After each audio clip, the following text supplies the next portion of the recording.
நடிகர் ரவிமோகனுக்கும் அவரோட மனைவியான ஆர்த்திக்கும் இடையே நிறைய கருத்து வேறுபாடுகள் ஏற்பட்டுச்சு. இதனால ரவிமோகன் அவரோட மனைவியான ஆர்த்தியை விவாகரத்து பண்றதா அனௌன்ஸ் பண்ணியிருந்தாரு.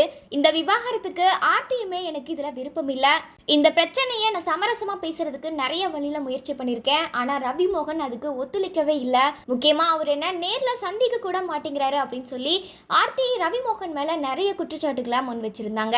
இந்த விவாகரத்து பிரச்சனை போயிட்டு இருக்கும் போதே ரவிமோகன் கெனிஷாவோட ரொம்பவுமே நெருக்கமா பழகி வந்தாரு. அது மட்டும் இல்லாம எல்லா ஃபங்க்ஷனுக்குமே ரெண்டு பேரும் ஜோடியா தான் போயிட்டு வந்தாங்க. இப்படி இருக்கிற சூழல்ல இப்ப ரீசெண்டா நடிகர் விஜயும் த்ரிஷாவும் ஒன்னா சேர்ந்து ஒரு மேரேஜ் ஃபங்க்ஷனை அட்டெண்ட் பண்ணியிருக்காங்க.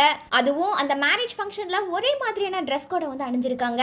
இதுக்கு ரசிகர்கள் பலரும் என்ன சொல்லிட்டு வராங்கன்னா, இதுக்கு முன்னாடி ரவிமோகனும் கெனிஷாவும் இந்த மாதிரி ஒரே மாதிரியான ட்ரெஸ் கோட் அணிஞ்சு வெளியில வந்தாங்க.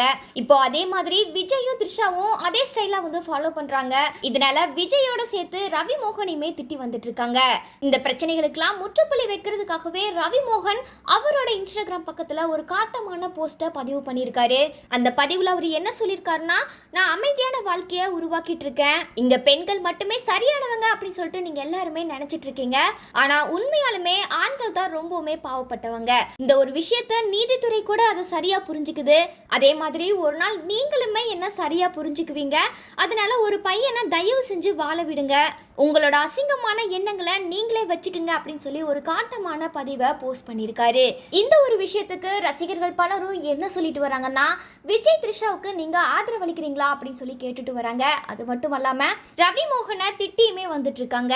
விஜய் மற்றும் ரவிமோகன் இவங்களோட திருமண வாழ்க்கை இப்ப விவாகரத்து வரைக்குமே வந்திருக்கு. இந்த சூழ்நிலையில ரவிமோகனுடைய கருத்துக்கு நீங்க என்ன நினைக்கிறீங்க அப்படின்றத மறக்காம கமெண்ட் செக்ஷன்ல பதிவு பண்ணுங்க.